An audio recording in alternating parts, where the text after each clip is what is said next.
Listen to the people. Listen to humanity. Listen to the parrot. Parrot TV. Parrot TV. Parrot TV. Parrot TV. Parrot TV. Parrot. Listen to the people. Listen to humanity. Listen to the parrot. Parrot TV. Parrot TV. Parrot TV. Parrot TV. Parrot TV. Listen to the people. Listen to humanity. Listen to the parrot. Parrot TV. Parrot TV. Parrot TV. Parrot TV. Parrot TV. Parrot TV. Parrot TV. Parrot TV. Parrot TV. Parrot. Are you curious about financial literacy? Then take a look at Professor Anthony Rivecchio's new program on Parrot TV. It's called Financial Focus University. This is an excellent program to learn about questions related to your own finances post-COVID, and how you can manage your money, how you can work with your tax situation. And this is an excellent and informative discussion of financial literacy. With Professor Anthony Rivecchio, your financial problems will be solved at Parrot TV with Financial Focus University. Hello, welcome to World Anchors Network. I'm Dustin Pickering, your noble and honest host. And today we have Nivedita Dey, who is a poet from Calcutta, India. Her work has been extensively published in several international literary magazines, such as our own World Anchors, Harbinger Asylum by Transcend Zero Press, International Times, Tuck Magazine, Peregrine Muse by Poets International, Amormancies, Dissident Voice, and several others. Her debut poetry collection, Lark Spurred Lane, Branch Labyrinths of the Mind, released in 2021. And this book, she, a serious scholar of the poetic art and literature, officially introduced and elucidated on a new literary device designed and used by her, christening it Complex Open Enjambments. In 2016, she represented the Indian Voice, reading at the International Beat Festival, West Virginia chapter. She also appeared as a guest reader at various other prestigious literary meets and poetry events. A double MA in English and psychology, she also fills the shoes of a content developer, a creative consultant, and a screenwriter, having several years of experience with some of the major brands in the television and film industry of Mumbai and Calcutta, such as Disney Star. Her poetic philosophy is one of hope and transcendental humanism. She believes, quote unquote, however dark it gets, it only makes a stronger case for the eternal and invincible presence of light. Deep down, I dream of a better, more heart-centered world, and I try to contribute whatever I can to that cause through my poetry and art. Let's welcome Nivedita Dey to the show. Welcome to the show today. How are you? I'm good, Dustin. How are you? Doing great. It's good to have you on the program today. So we can just go ahead and get started with our first question, which is pretty cut and dry. Why did you decide to compile your poems in a collection? Larkspur Lane is a large collection of poems. So why did you decide to release it in one volume? Larkspur Lane contains poems from the year, I think, 2006. That's the earliest, till 2021. So it's a collection of 15 years of my poetry writing. Mm-hmm. And basically, I am, a part of me is very disorganized, or at least my mind's a very disorganized space. And the more disorganized a person you are, the greater the yearning to organize your life, organize your work into one proper unit. And that's where the idea of Larkspur Lane came from. Like, I saw my poetry lying helter-skelter, like some poems from 2006 lying in certain inboxes, some others in some other files. And I was like, okay, let's put it all together. And it was done, to be very honest, for my own joy. It's almost like when couples say, okay, now let's have a baby. Suddenly I was like, okay, now all these poems are lying here and there. So let me just have a collection. And that's how Lux Paleen came to be. It's an interesting story, and it's good that you had a long period, and I especially like how the parallel between having created the volume and the time consuming effort you put into this. And the book is carefully structured into sections. So tell us why you chose those headings and give us some insight into that as well, with how that came about. Right. So the book has been structured into 8 categories. And again, dividing the poems into different categories is coming from probably the same yearning to organize everything. So it has 8 categories. The first one is on life and the divine.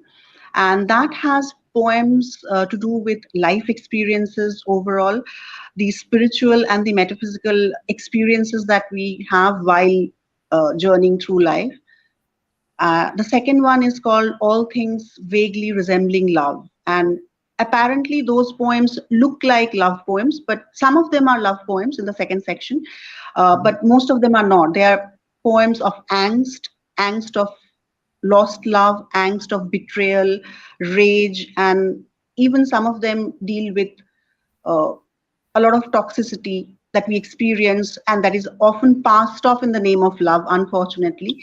So that's the second category of poem. The third one is, uh, I think, All Things on Miscalculated Eternity. I'm not remembering the name exactly, but it's on love and miscalculated eternity. And that is more of the metaphysical poems. It has, if the second category was on eros kind of love, like we know the 4 categories of love: eros, sophia, philia, and agape. The third one deals with more of the agape experience of love, the higher soul love.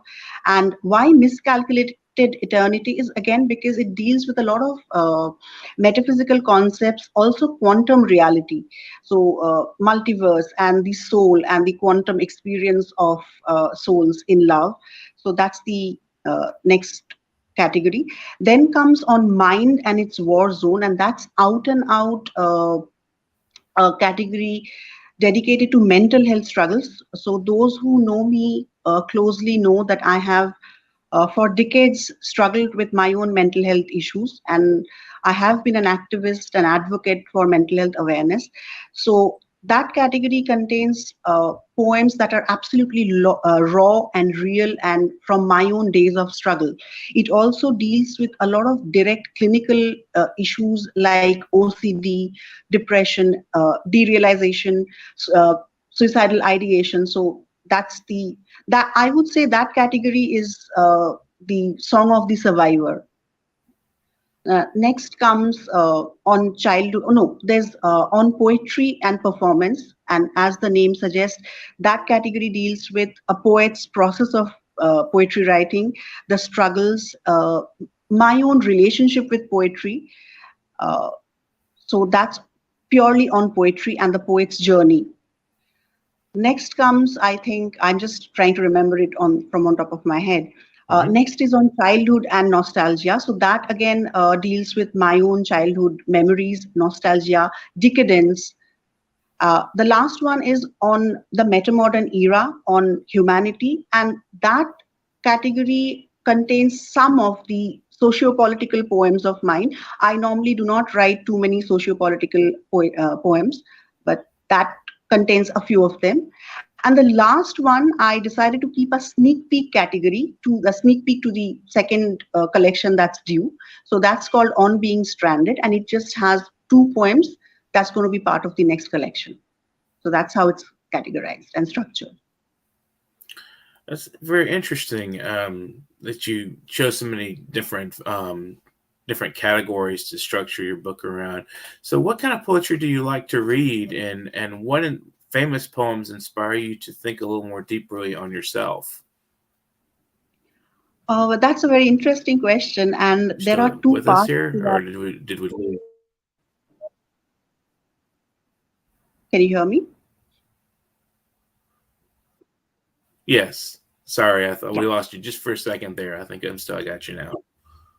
Right. Go ahead. So That's an interesting question, and it has probably two sides to it. The kind of poetry that I Hmm. enjoy or love reading is straight away poetry of hope, poetry of optimism, faith, love.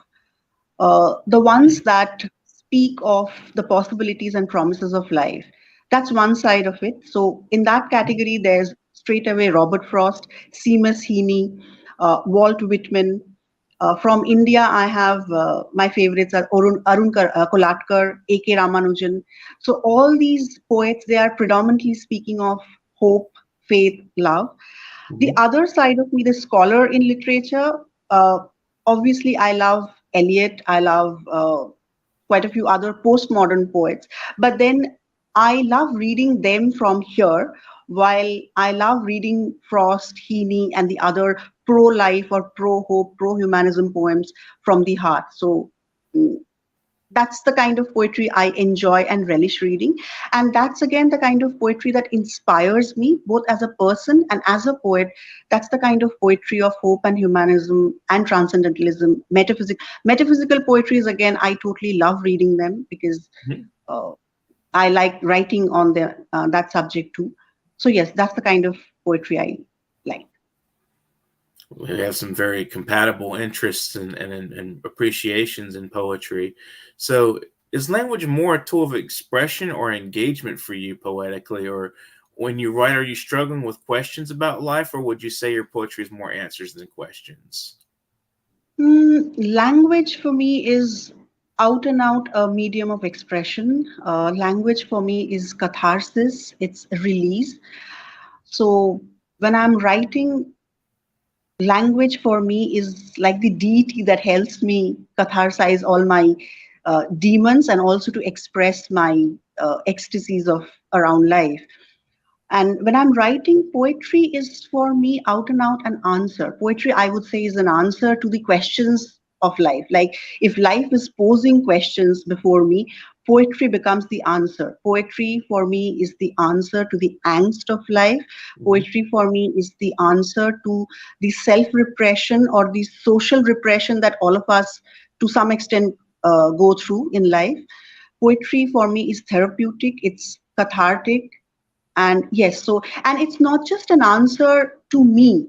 Poetry for me is an answer, is the answer that I want to leave behind as my legacy Mhm. to the coming generations. Because when they are struggling with their questions, I would want and pray that my poetry is there beside them as a friend and a fellow sojourner to help them with the answers of life. So, yes, for me, poetry is an answer to everything. Interesting. So, what has your educational background taught you about writing poetry, and how does that reflect in your writing?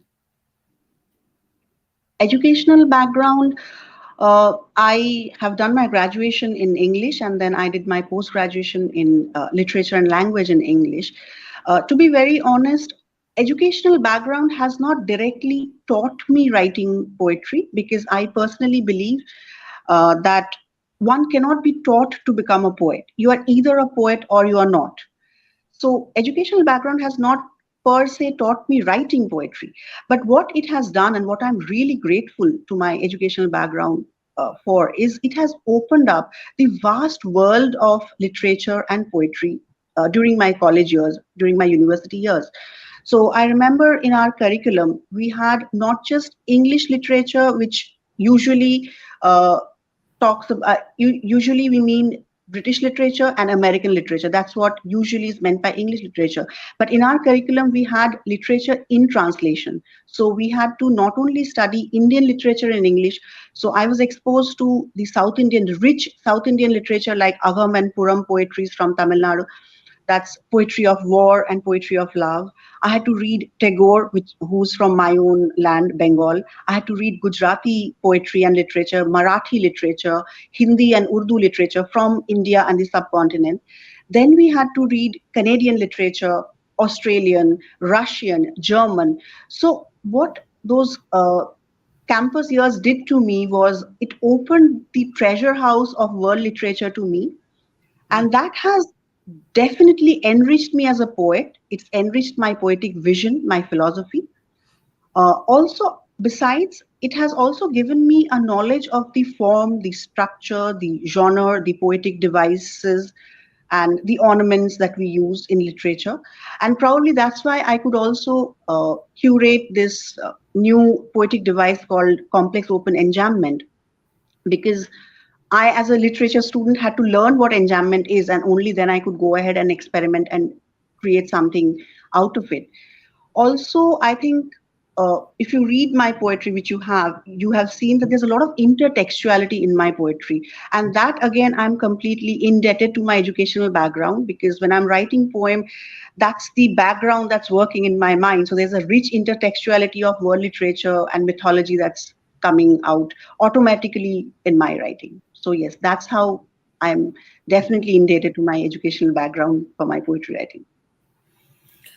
Well, it's always wonderful to be exposed to the vast wealth of literature out there in the world, and it's wonderful to be able to have the time also to, in an institutional background, to sit down and really have time to study that. So I reviewed Larkspur Lane myself, and I'm curious, what are reviewers saying, and what are critics' impressions of your writing, and what, in your opinion, is the most interesting thing said about your writing?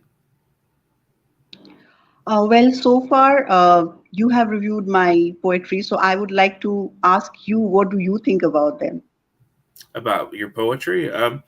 That's a good question. I really enjoyed the diverse range of subject matter and approaches that you took, but you also unify the subjects and the different ways you express yourself with your techniques and your structure of the book. And so I think you ordered it very well.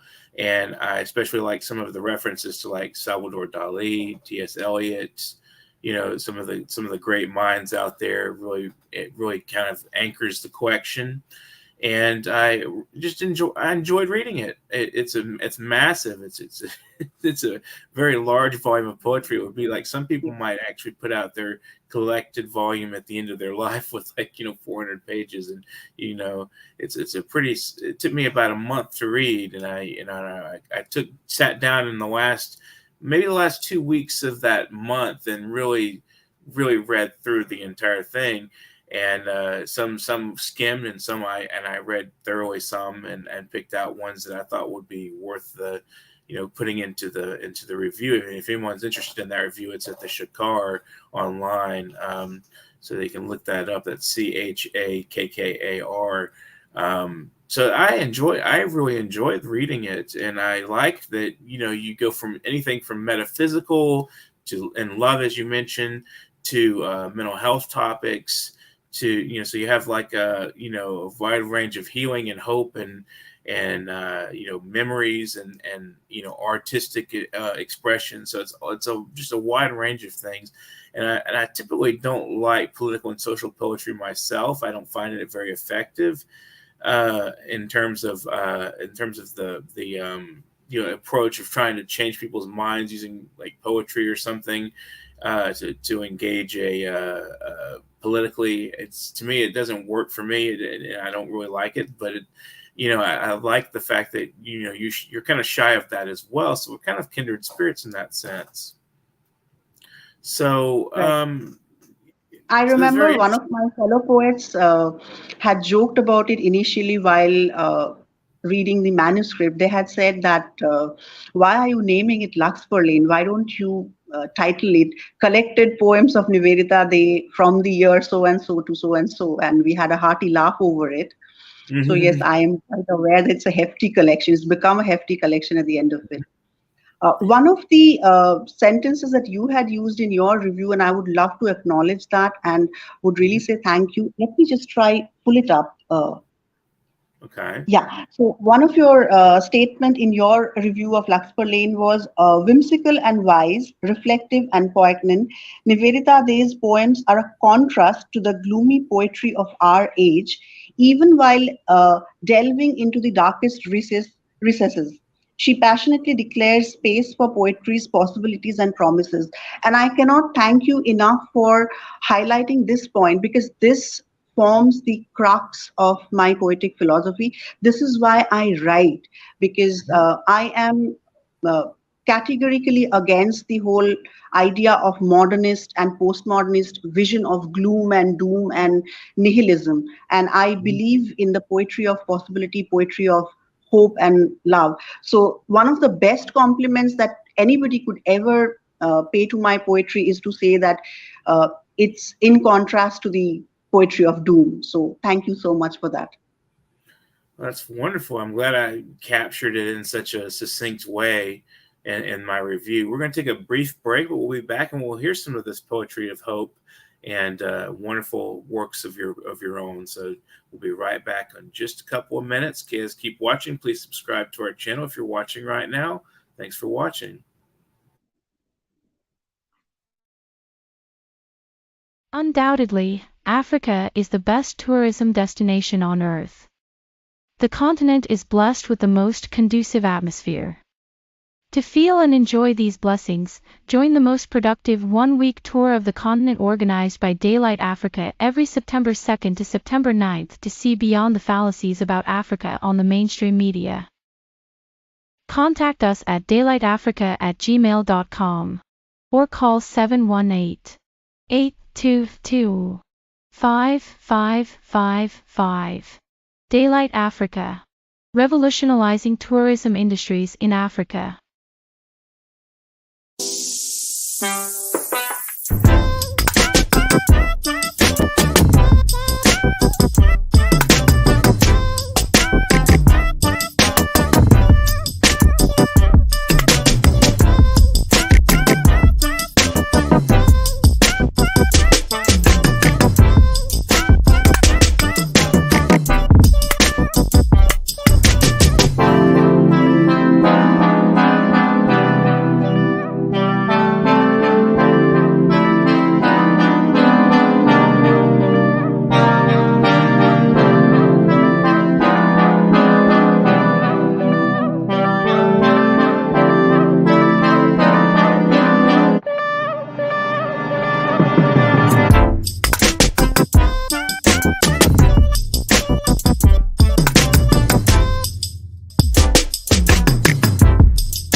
Welcome back to the show. We have Nivedita Dey today and on the program, and I'm going to put her heart in the spotlight and let her read a few of her poems. So enjoy reading your poetry, and I'll have a few comments at the end. So we'll give you a little time to do that, and hope you have a wonderful afternoon, everybody out there in India. So go ahead, Nivedita, and read some of your work for us. Sure. So, are you with us? Still there? Yes. Am I audible? Go ahead and read some poetry for us. We would love to hear some of your work. Yes. Right. So the first poem that I'm going to read is from Lux Pauline, the debut collection itself. It's called Origami of Everything. Read somewhere, boredom is a gift. It is, indeed. It lifts my eyes to shift my sight from space now onto time. I see before my eyes giant pillars of time, whalish waves of time, motionless, surging in, undeniable, concrete, unfathomable, liquid, timeless, raw, tangible, time. And as I stare at this sacred monster, I suddenly see it again this morning. For that creature breathing over the shoulders of endless dimensions, time is just another kid stuff fold in the origami of everything.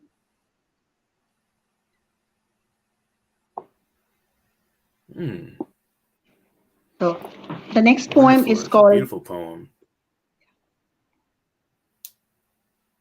go ahead. Sorry, I interrupted you, Dustin. No, go ahead. Sorry. No, it's a beautiful poem. I enjoyed listening to it. Go ahead and read Thank another you. one. Right. So the next poem is called Aristotelian, perhaps, and this is from the next collection that's coming up called Stranded. Aristotelian, perhaps. He moves. She moves closer. He leaps away in fear, like a baby gazelle, asking, "It's all platonic, right?" Wrong. And how could you, sir, do this to my red heart going blue for the pink of your tongue? I am wondering about the plateau of desire you hit while I peaked in pleasure of anticipation. Hope, they say, is the bird hopping on one lame foot upon the checkered floor of the heart. You dance forever, in my eyes going foggy, staring at a future unknown with you. I'm willing to bet all my delirious days and my nitrous nights just for the peak of uncertainty to freeze in a solid, oxygenated hour. Hmm. Wonderful description. You can go ahead and read another one for us. Thank you. And the next one is called The Sacred Feminine. Standing unshaken amidst the Hmm. sickening, ever thickening coils of toxic fumes, of breastless burning bras, shredded sanitary pads, violently displayed, denounced, flying around amidst a deafening uproar, here against outraged modesty, and there against the very hermeneutic of it. Tables turn, emasculations abound, grazing the sacred phallus down to ground in the name of emancipation and feminine uprise. Once oppressed, now as the oppressors rise. And as I stand witness to this sacrilege, amidst all cacophony of twisted equal rights, I too, in these frenzied fanatic times, preserve the right to a room of my own personal political and my freedom of my preferred choice to not be nor be named a feminist. Hmm. A very interesting perspective. Keep reading for us if you'd like. Sure, maybe just one last one. Okay. It's called Broken. I embrace this illusion of life. I write poems of madness, of method. Some call me a prophet, others a pesky poet. Some call me a three-eyed seer, some others a blind heretic. I too once falsely presumed it must be a tick lodged in my brain stem, gnawing at reality's woodwork. But now I see. To be precise, places where it dug its diseased teeth, punctured crevices into my skull, that's exactly where the light comes in from. Wonderful, very descriptive writing, and it has a lot of. It's not decadent, but it's very descriptive, and it's heavy, and to think about, what you're saying, and to consider, the words and the meanings conveyed. I really enjoyed listening to the poems, and I'm just curious, what do you think a poet should consider before writing? What a poet should consider before writing? Yes. I think there are 3 points straight away that I can think of. The first most important point for not a poet but anyone to consider before writing, and poetry writing especially, is the most obvious, apparently silly sounding but a very poignant point question, that is, am I a poet? Hmm. These days, we see a lot of poetry workshop coming up and 7 days crash course in becoming how to start writing poetry, how to become a poet. I very, very strongly believe, and I share this belief with, I've discussed it with a few of my fellow poets, and there are people with whom I share this belief that you, as I already said, you cannot be taught to become a poet. You are either born a poet or you're not born a poet. So the first thing to consider is poetry coming to me naturally? Uh, I have always said that I have written this down, I've put this down in Larkspur Lane also.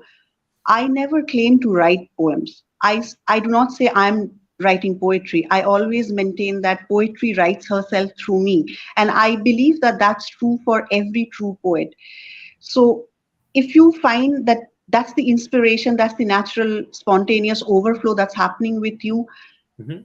then you are meant to write poetry. Go ahead and write. But if you are seeing that you are struggling to verbalize, that flow isn't naturally coming forth, you're verbally constipated and you're trying or struggling to become a poet, uh, maybe because it's trendy these days to become a poet, then that's maybe my suggestion would be to pick up any other art form that you are more natural in expressing and opt for that instead of writing poetry. So that's the first thing that one needs to consider before beginning to write poems. The second one is another pet peeve of mine. Uh, I believe that anyone who's beginning to write, whether it's prose or poetry, should introspect first that do I have a mastery, or I can almost a mastery over the language that I'm using to write? Because these days, again, unfortunately, I have seen and we see uh, writings, be it poetry, be it prose, being released, being published in a language that's not so appropriate, a language that we don't have mastery over. For example, I speak three languages fluently. My mother tongue is Bengali. I speak fluent Hindi too, and I, of course, write and read in English. But till date, I have never dared publish myself in Bengali or Hindi.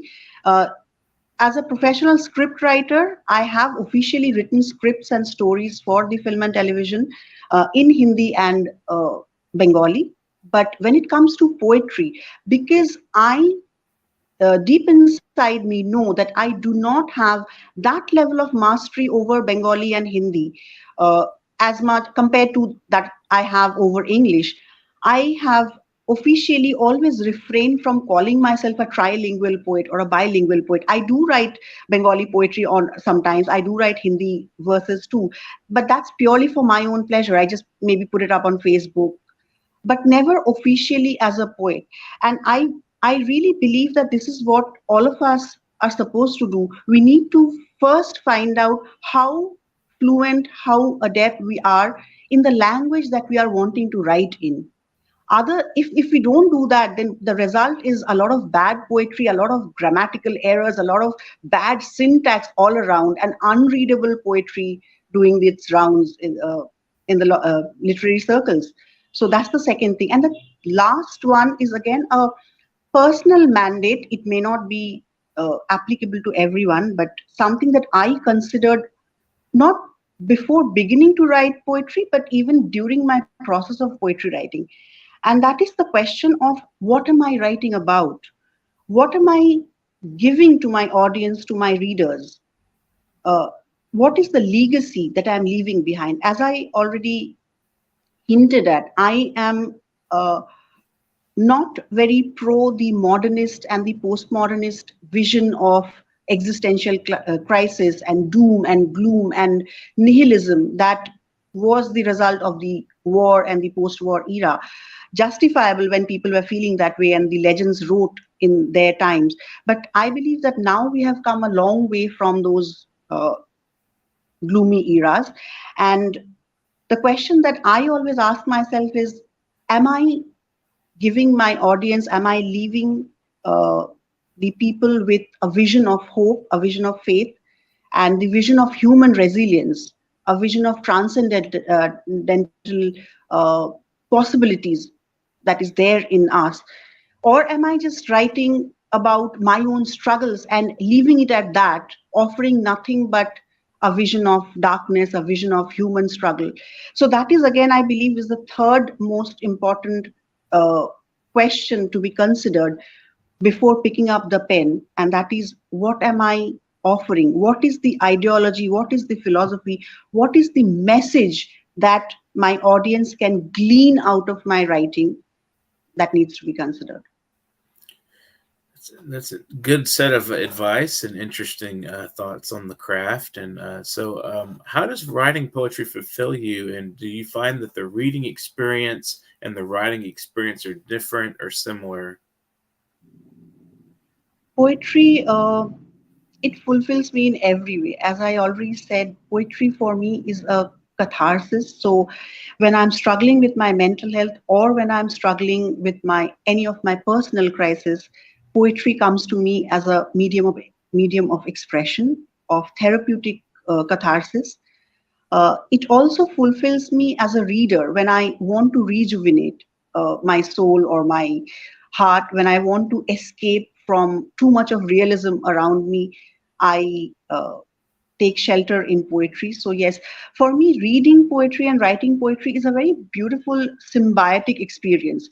Reading for me began my interest in literature, not just poetry, but literature overall, began or got triggered because of my need to escape my traumatic childhood environment that I was growing up in. And for me, literature became that flight of fantasy, or that, mm, not in a negative sense, but in a positive sense, a coping mechanism, an escape route to a world that was more beautiful, more breathable, more full of hope and promises. So, reading for me is like a transportation. It's like expression, it's escape, it's rejuvenation. And writing for me is just the other symbiotic half of it: expression, catharsis, expression not just of pain and struggles, but more so of the hope, the promises, the joys of life, the metaphysical visions, and the possibilities of human life. So, yes, for me, reading and writing are inseparable symbiotic twins, I may say. Wonderful. It's been great having you on the program today. And in conclusion, would you like to share any thank yous or shout outs to friends, family, supporters, your publisher, even anybody out there you'd like to just say thank you to? Yes, I'm completely grateful to all my friends, to all my editors, all my fellow poets, uh, everybody who reads my poem. Uh, it is not just me giving you my expression and my poetry, it's you also giving meaning to my pen. So I'm eternally grateful uh, to all of my audience and fellow poets who always keep inspiring me to write better. And I would probably like to end on a note. Uh, I'm remembering Seamus Heaney's lines, and he's again one of my most favorite poets. And he says, uh, "Though it's getting darker and colder, I want you to remember, though winter is coming in." And I'm kind of watching the quote, but in essence, though winter is coming in, there is still hope and there is still faith.